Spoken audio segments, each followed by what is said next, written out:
আপনি যদি আমার ফোনের দিকে লক্ষ্য করেন তাহলে দেখতে পাবেন ফোনের ডিসপ্লের উপর আমার ছবিটা দেখা যাচ্ছে। এটা করার জন্য আমার ফোনটা কিন্তু দেখতে অনেক সুন্দর ও প্রফেশনাল লাগছে। এই ছবিটা সেট করার কারণে মনে হচ্ছে আমার ফোনটা অনেক দামি, কিন্তু আমার ফোনে তেমন একটা দাম না। যাই হোক, আমি ফোনের দাম বলছি না। এরকম ছবি যে কোনো ফোনে সেট করতে পারবে। আপনার যদি 10,000 টাকার ফোনও থাকে তাহলে এরকম ছবি সেট করতে পারবেন। এরকম ছবি সেট করার জন্য কোনো অ্যাপস এর দরকার হবে না। আপনার ফোনের সেটিংস দিয়ে সহজে এটা করতে পারবেন। চলেন কিভাবে করবেন এটা দেখিয়ে দিচ্ছি। এরকম ছবি সেট করার জন্য প্রথমে চলে আসবেন সেটিংসে। এখান থেকে সেটিংস ওপেন করে নিচ্ছি।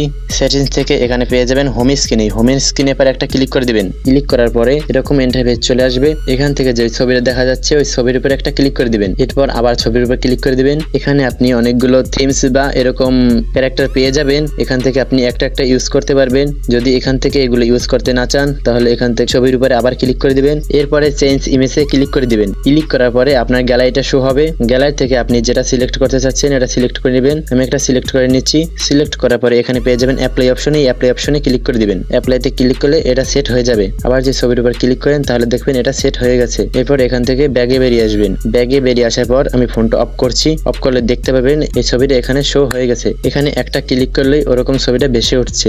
আবার একটা ক্লিক করছি, আবার ছবিটা বেশি উঠছে। এভাবেই এটা করতে পারবেন। ভিডিওটা কেমন লেগেছে? ভিডিওটা ভালো লাগলে অবশ্যই একটা লাইক করে দিবেন। বন্ধুদের সাথে ভিডিওটা শেয়ার করুন। চ্যানেলের নতুন দর্শক হয়ে থাকলে সাবস্ক্রাইব করতে ভুলবেন না।